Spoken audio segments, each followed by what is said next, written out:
And so God has ordained that there should be brothers and sisters, mothers, children, because his intent is that we be one family, because he has one family.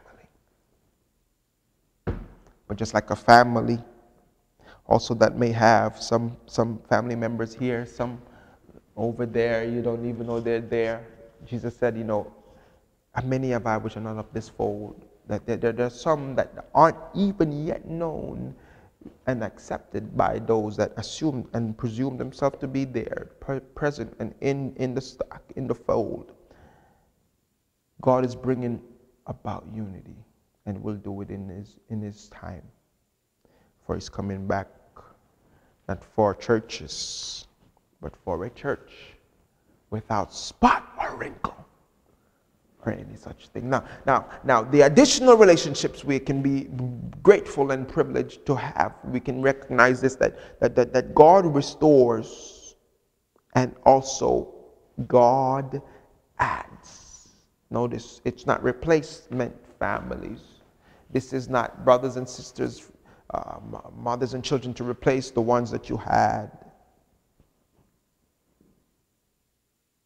Because the ones that were there before you heeded the call, and because you said yes to God, some said no to you and turned from you, does not mean that the ones that you now have replaced those. Because no, just like Job had more children afterwards, didn't replace the ones that he lost in the beginning of his struggle.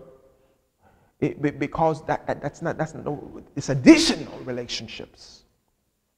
Now you can replace a house, you can replace a car, you can replace things, but people are irreplaceable. And God meant it to be so, because everyone is significant and unique, no replacement for another, but rather additional. Now, the beautiful thing is this, that he makes this provision to replace the house, the lands that we've lost as a result of heeding the call and going where he sent us and doing what he tells us. And for those of us who have lost things as a result of saying yes to God's will, recognize that what you've lost will be restored and greater than what you had before. Because God intends to not just provide for you, but to exceed your expectation of the provision. He's able to do exceeding abundantly above all what you could ask or think. What you're thinking about and wanting for your needs, God is able to do far above it. Jesus promised 100-fold, 100 times as much.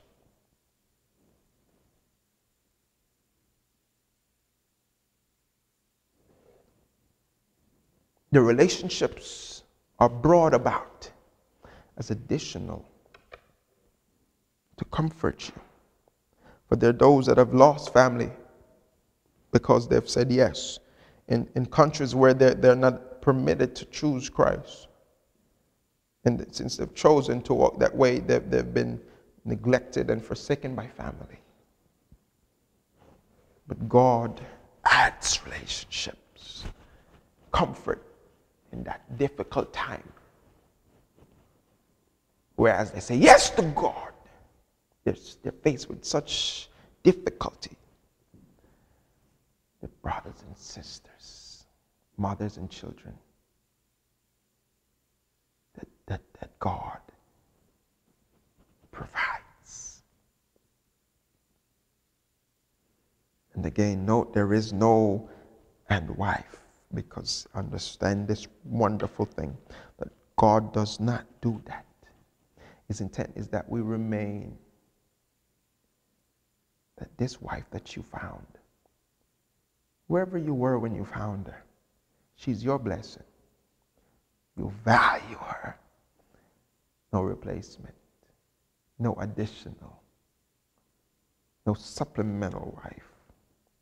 The one you have is the one you should have.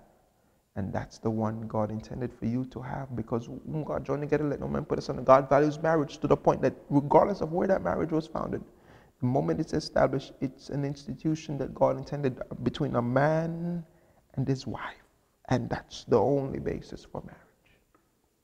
Everything else is pseudo-marriage.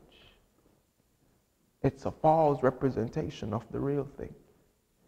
And hence it will not hold up in time, because only the real thing is meant to stand. Marriage between a man and his wife. and his wife is and only and always and can only be a female. A man and the woman joined together. And that relationship is not and will not be supplemented, not be replaced, if you will, or added to when you follow Christ. You don't get another one to add to this one that you have. This one is the one that's your blessing to value for life. Now, the third thing to realize, very important, Jesus didn't leave it off with the things that we would have and the relationships that we would be blessed to have. He says, and with persecution. Peter is asking, what am I going to get for following you? Behold, I've left all to follow you. In other words, what am I going to get now that I've chosen to walk with you? What's my return? And with all the bliss comes this difficult reality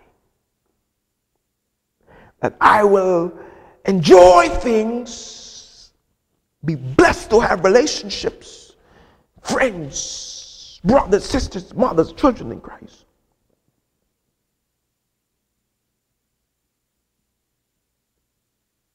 But a part of my return, the response, the feedback to this move, this response, is persecution.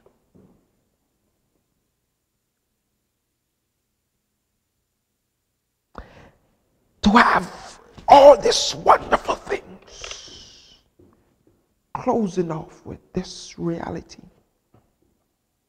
Hard to swallow. You can imagine the disciples' faces as they're hearing the words listed. Homes, mothers, children, brothers, sisters, oh, they're smiling. And lands, oh, wow, that's awesome. Wow. With persecution, all of a sudden the smile changes.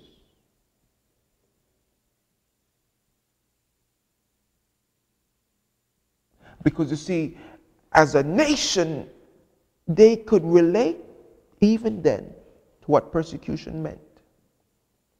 Because for many generations, the children of Israel suffered in Egypt just for being Israelites. And so that history was known. And then the many times they went into captivity, the sufferings that they endured.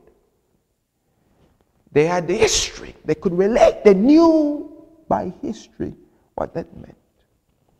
They did not know what it would mean for them now in exact reality, but they knew that persecution is nothing bliss. And it wasn't meant to be bliss. Fire was not meant to be bliss.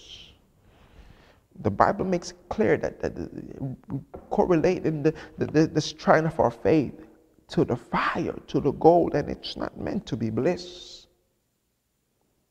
Because it's heat, it's hot, it burns. But it produces much greater value. Persecution. We don't see it often on this side, but it does happen. We don't hear much on this side, but it happens.